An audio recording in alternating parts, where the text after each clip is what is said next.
El despegue de Interjet, su vertiginoso ascenso y su estrepitosa caída. En septiembre del 2004, faltaban poco más de 2 meses para que el gobernador Miguel Alemán Velasco dejara el cargo. En Veracruz se comenzaban a sentir los embates de la delincuencia que, a pesar de causar alarma, no dejaban de ser hechos aislados, nada que ver con lo que se vendría después.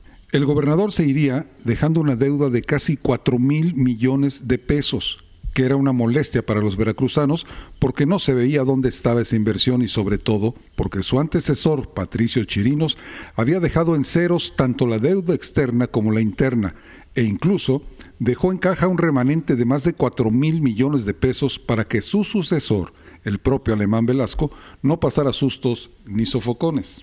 Pero a finales de ese mes, el día 29, los veracruzanos se desayunaron con la noticia de que el gobierno de don Miguel había solicitado al Congreso del Estado autorización para un crédito por 3,500 millones de pesos. El asunto es que, como había terminado el periodo ordinario de sesiones, se convocó a los legisladores a un periodo extraordinario prácticamente para allá. Y el viernes 1 de octubre dio inicio el periodo extraordinario donde se autorizó el empréstito. ¿Para qué quería el gobierno saliente tamaño cantidad? Para poder concluir diversas obras públicas productivas, se leía en la parte sustantiva del dictamen. Lo demás es historia. El 30 de noviembre del 2004, Miguel Alemán entregó la gubernatura a su sucesor, Fidel Herrera, y el 5 de marzo del 2005, 4 meses después, inauguró Interjet, la línea aérea de su propiedad, pero que tuvo como fundador y primer director a su hijo, Miguel Alemán Magnani. De entonces a la fecha, no hay veracruzano que no tenga la sensación de que cooperó, aunque de manera involuntaria, con 3,500 millones de pesos para la creación de esa línea. Interjet inició su despegue con 3 aviones Airbus A320. En 2006 incorporó 4 aviones más y 3 en 2007, con lo que en un periodo de 3 años se hizo de 10 aviones. Pero en 2012 ya tenía una flotilla de 26 aeronaves que en poco tiempo se convirtieron en 85. Esto le permitió no solo despegar y elevarse, sino volar muy alto, porque llegó a tener más de 300 vuelos diarios a 53 destinos en 9 países: Canadá, Estados Unidos, Guatemala, Costa Rica, Cuba, Colombia, Venezuela, Perú y Ecuador. En plena euforia, ni Miguel Alemán Velasco ni su hijo Miguel Alemán Magnani sintieron el cascabeleo de la aerolínea y no vieron venir la debacle. Desde el 2005 hasta noviembre de 2018, el gobierno federal fue flexible con el pago de gravámenes de la aerolínea.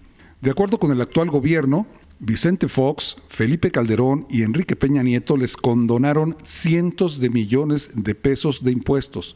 ¿Cuántos? No se dijo. Pero la entonces directora del SAT, Raquel Buenrostro, indicó que la deuda con esa dependencia era de 30,000 millones de pesos.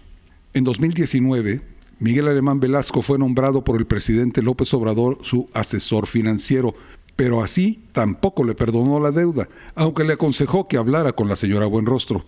A nombre de su padre y el suyo propio, Miguel Alemán Magnani trató de negociar con doña Raquel, pero la mujer casi no lo dejó hablar. «O pagas o vas a la cárcel», le dijo.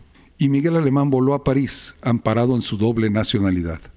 En julio del 2021, un juez federal ordenó su aprehensión, aunque no por el adeudo de los 30,000 millones, sino por una presunta defraudación fiscal de poco más de 66 millones de pesos en su calidad de responsable de Interjet, con lo que se convirtió en prófugo de la justicia.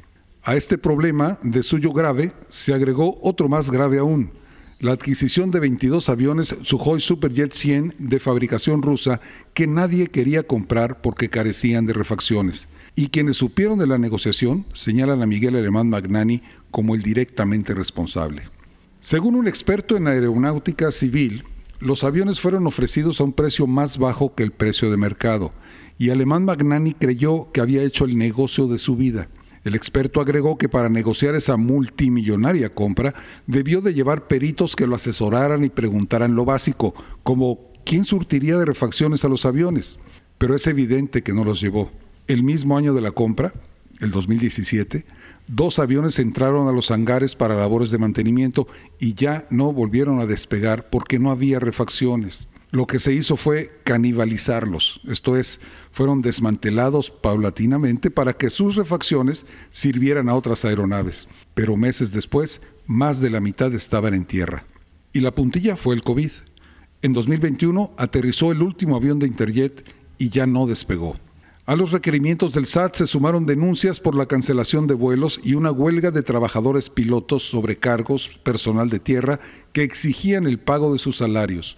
Hubo un intento de inversionistas por revivir al desahuciado, pero nada funcionó.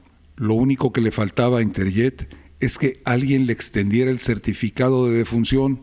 Y el pasado lunes 10 de abril, un juez federal declaró en quiebra a la aerolínea y ordenó poner en venta todos sus bienes para cubrir adeudos por $40,000 millones con sus acreedores, principalmente sus 5,000 trabajadores. Pero la pesadilla para Miguel Alemán padre e hijo no termina con la quiebra ni con la pérdida de su aerolínea. En marzo del año anterior, el Tribunal Federal de Justicia y Administración los condenó a pagar $689.3 millones por impuestos retenidos y no pagados por Interjet durante los ejercicios fiscales de los años 2018 y 2019 al Servicio de Administración Tributaria.